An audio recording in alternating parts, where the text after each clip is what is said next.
Hundreds of people fight in a field over the name Josh. Honey is radioactive from nuclear bomb tests. And a woman is accused of stalking a police officer who previously arrested her for stalking. These are the weird stories for Wednesday on Weird AF News. This is the only daily weird news podcast hosted by a comedian. Very happy you're here. I got some weird stories from around the world. And I got a new piece of sound equipment. Enjoy it. Hundreds of people fight in a field in Nebraska over the name Josh. A lot of Joshes gathered to brawl over the right to their name over the weekend. Dozens of people, in fact, named Joshua. They met in Lincoln, Nebraska, and they held a battle over the name Joshua on April 24th. The winner, not surprisingly, was Josh. Tiny Josh, to be exact. He's a 5-year-old boy. He was coronated with a Burger King crown after a massive pool noodle fight. They used pool noodles. You guys know what pool noodles are? They were invented to float. They were a flotation device primarily, but quickly most of us appropriated these devices to smash our cousins in the face. Anybody else? Just me? Okay. Joshes from all over the country. I'm talking about the U.S. of A. And there are a lot of Joshes in the U.S. of A. They flocked to Air Park in Lincoln, Nebraska for Saturday's Battle of the Joshes. How did this come about? I'm so curious. It seems very fun. I wonder if there's going to be a battle of Chris's, and I would have to, of course, show up and fight for my right to my name. There was this video of this, and I watched a little bit of it. It's pretty fascinating. It doesn't look very organized. A bunch of people named Josh, I assume, are smashing each other with pool noodles. Some of them are dressed as Spider-Man, some as Batman, some are dressed as Spartan warriors. It looks like a lot of fun. I'm not going to lie. I can't think of a better way to spend an afternoon if my name is Josh and I'm stuck in Lincoln, Nebraska, where there's really not much to do, I assume. What is there to do in Nebraska in general? Is there some sort of sports hall of fame there? They got nothing. Nothing in Nebraska. In the video, you can hear spectators chanting, Josh, Josh, Josh, Josh. They're not chanting Joshua. It's too long. They're chanting Josh, Josh, Josh. Can you imagine being a spectator to this? I would have to get very high and or drunk. And maybe if I felt like participating, like if I felt like I wanted to take over the name Josh for myself, I suppose I could have fought for it. So how did this come about? The event's origins date back to last year when someone named Joshua Swain, 22-year-old student in Arizona, became very overwhelmed with boredom amid the COVID-19 pandemic. So he messaged another Joshua Swain and another Joshua Swain on social media. So a bunch of Josh Swains talking. The first Josh challenged the others to a duel over the right to their name. The first Joshua Swain was very, very upset that his name was extremely common and he wasn't able to get it on social media handles and whatnot. This was this was sort of the genesis of his frustration.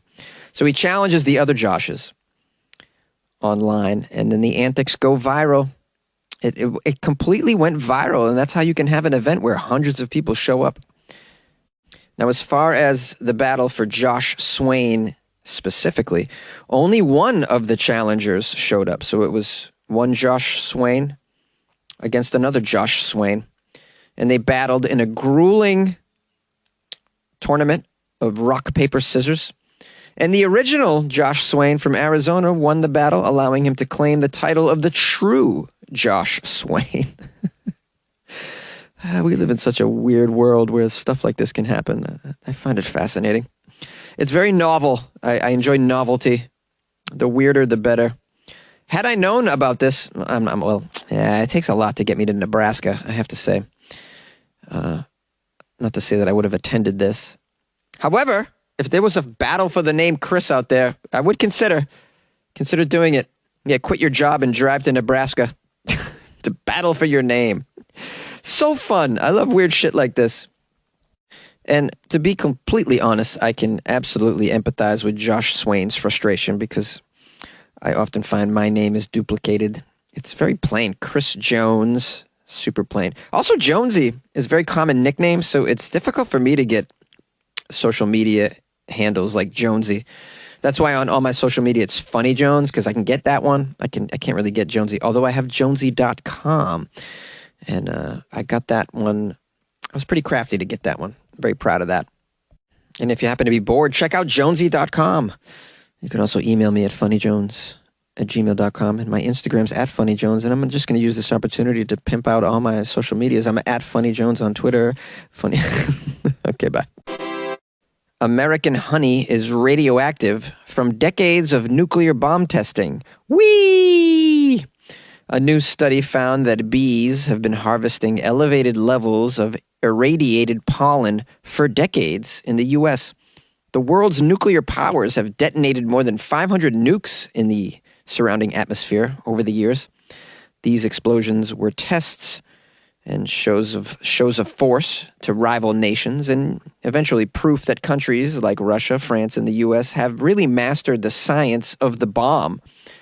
And the world's honey industry has suffered for it. According to a new study published in Nature Communications, honey in the U.S. is full of fallout, lingering from those atmospheric nuclear tests over the years. For the study, researchers collected honey samples from more than 100 hives and soil samples from 110 locations across the eastern United States. The scientists found elevated levels of cesium in both the soil and honey samples. Here's a quote from the study. While most of the radiation produced by a nuclear weapon detonation decays within the first few days, one of the longest-lived and more abundant fission products is cesium, which has a radioactive half-life of 30 years, roughly. Previous research after the Chernobyl nuclear disaster identified elevated levels of cesium in European honey and pollen. The good news is that, according to researchers, most of this honey is probably safe for humans to consume after all. While the concentrations of cesium we report in honey today are below the dietary threshold level of concern observed by many countries and not evidently dangerous for human consumption, the widespread residual radiation is surprising given that nearly 2 half-lives have elapsed since most of the bomb production of cesium. The U.S. conducted the majority of its atmosphere's nuclear tests in the Marshall Islands and American Southwest. The fallout spread through the atmosphere, settled actually across the planet. Eastern North America received disproportionately high fallout from the 1950s to 1960s nuclear weapons tests, despite being relatively far from the detonation sites because of prevailing westerlies and high precipitation, the study says.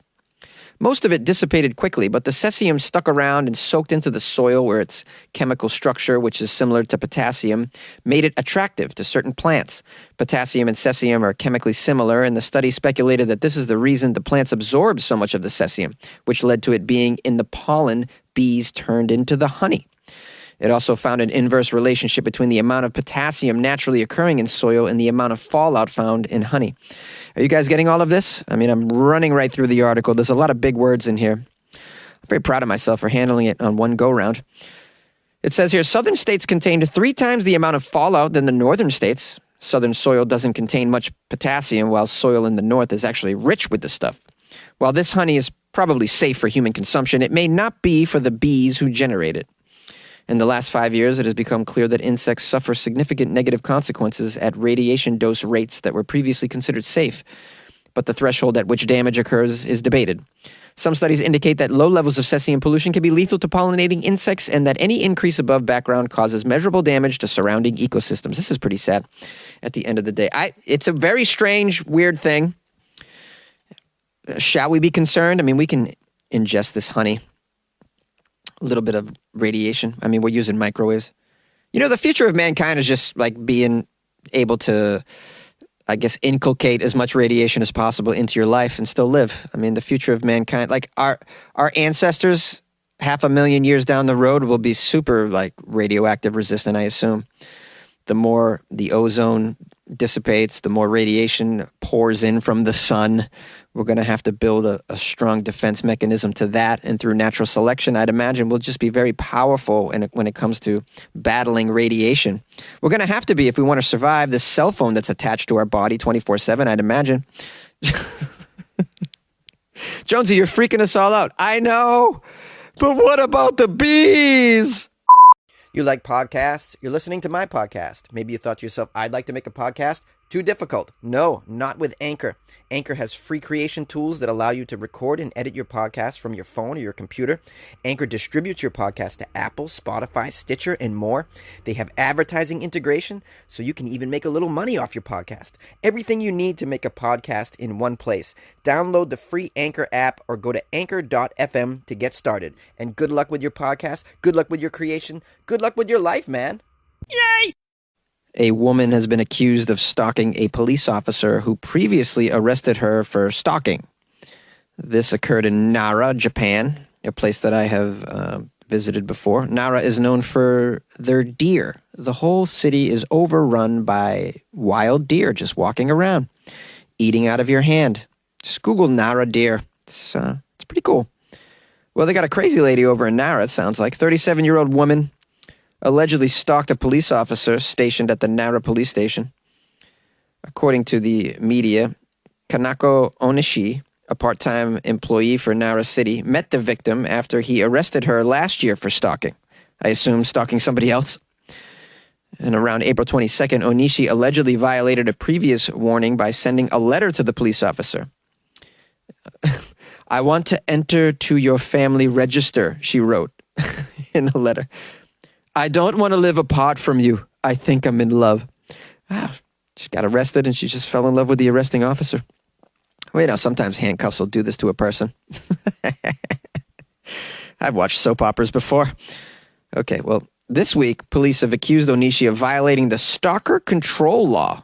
Oh, that's a specific law they have. Stalker control law. She admits to the allegations. Yeah, I did it. I stalked a guy, then I got arrested, and then I stalked the cop. I need to be with him, close to him. Marry me. Onishi lives in Kyoto. So it says, last October, the Nara police arrested her in another stalking case. The assistant inspector was in charge of the investigation. Onishi then sent the assistant inspector 3 total letters. Marry me, she wrote. Oh, man. She's out of her mind, the poor girl. She was later arrested again for violating the same law and handed an order to stay away from the assistant inspector. The assistant inspector is married and never, ever engaged in any sort of relationship with Onishi other than the arrest, it looks like. What the hell? It's like some sick game of stalker tag. Don't worry, dude. Don't worry. There'll be an Uber driver that she stalks next. Tag, you're it. I don't know how. The other thing is, it's hilarious that her mode of communication was letters. So not only is she out of her mind, she's like out of her decade as well. Stalking is real on both sides, men and women. It's nuts. And I feel sorry for anyone who's been stalked. Because I'd imagine you feel pretty helpless. Especially in a case like where it's a female stalking a man and, you know, you tell the police, and I'd imagine sometimes they really don't believe you. In this case, they definitely believe it.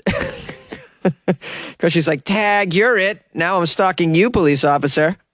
Hey, everyone. You've made it to the outro, the final level of this podcast. And now you must fight the final boss, which is me, your host.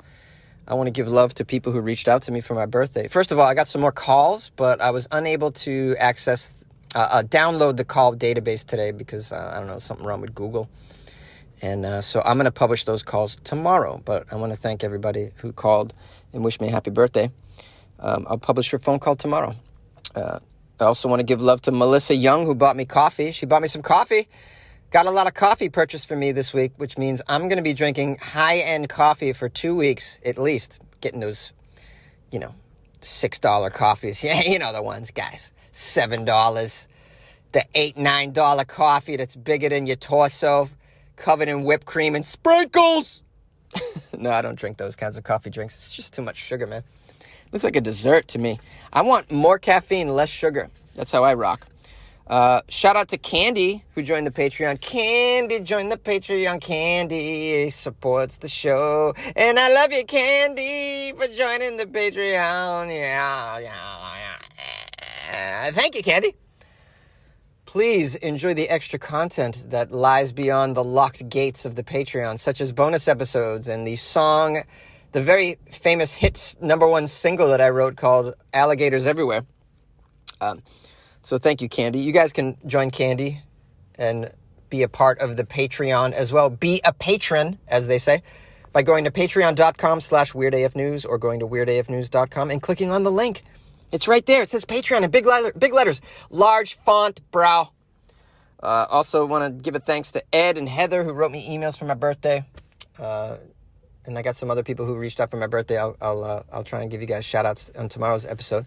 But let me wrap this one up with just saying how grateful I am. I had a nice birthday, and even the day after has been quite nice, although I had to work a regular job.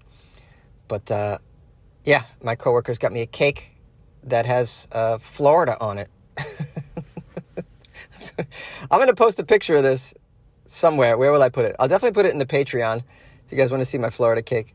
Maybe I'll post it on the Weird AF News Facebook page as well. So keep an eye out for that. In my Instagram, @FunnyJones, I'll post this photo of me and the Florida cake. Yeah, so that'll be fun. Anyways, I'm grateful for everyone. Thanks for listening again, and we'll see you tomorrow. That'll be Thursday. Stop recording. Stop recording! Oh my goodness, how do you stop recording? Oh, there it is.